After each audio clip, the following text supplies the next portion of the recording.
韩国冰淇淋手工 DIY， 我们来动手做一做吧。我们来做冰淇淋。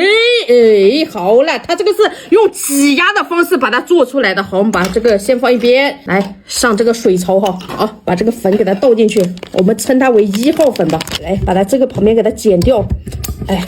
好，3克水就够了。倒多的话，等下它可能就挤压不出来。3克水这么多粉，能做，能那个吗？哦，可以的，可以的。它可能就是这样的要求吧。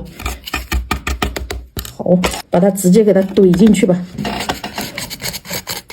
来，我们来做第1杯吧，直接把这个给它压进去。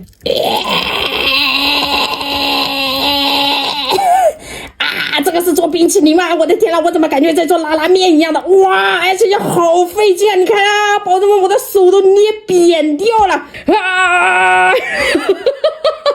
好了，哎，你看，还挤出来2个辫子，你看，来再给它装饰一下，可能就会好一点点了，撒上一点这个。好，阿忠的第1杯冰淇淋做好了。不要看我的脸，看我的冰淇淋。我们来先尝一下吧，还给了个精致的小勺子。哎，这2个辫子怎么跟阿忠的辫子一样的撅起来了？还行哈，还行。哇，甜甜的沙沙的口感其实还不错哎，怎么这样有点像土豆泥一样的？如果它不是这么甜的话，它就是土豆泥的那种口感，很面的。其实还行。好了，接下来我们再来做第2，它还有第2包的。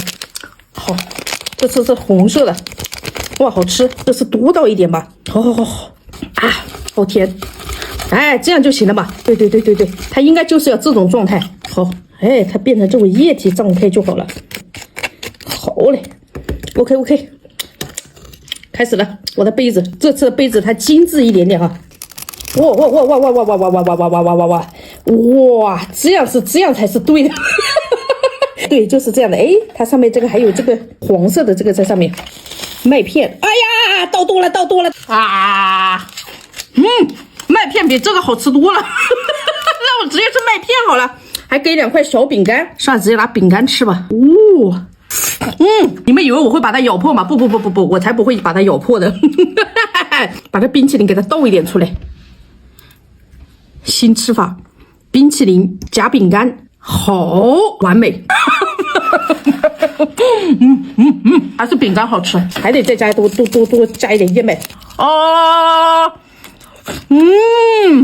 哇，比第1份做的好吃多了。我说实话，失败中总结经验嘛。好了，宝子们，我们下期见，拜拜。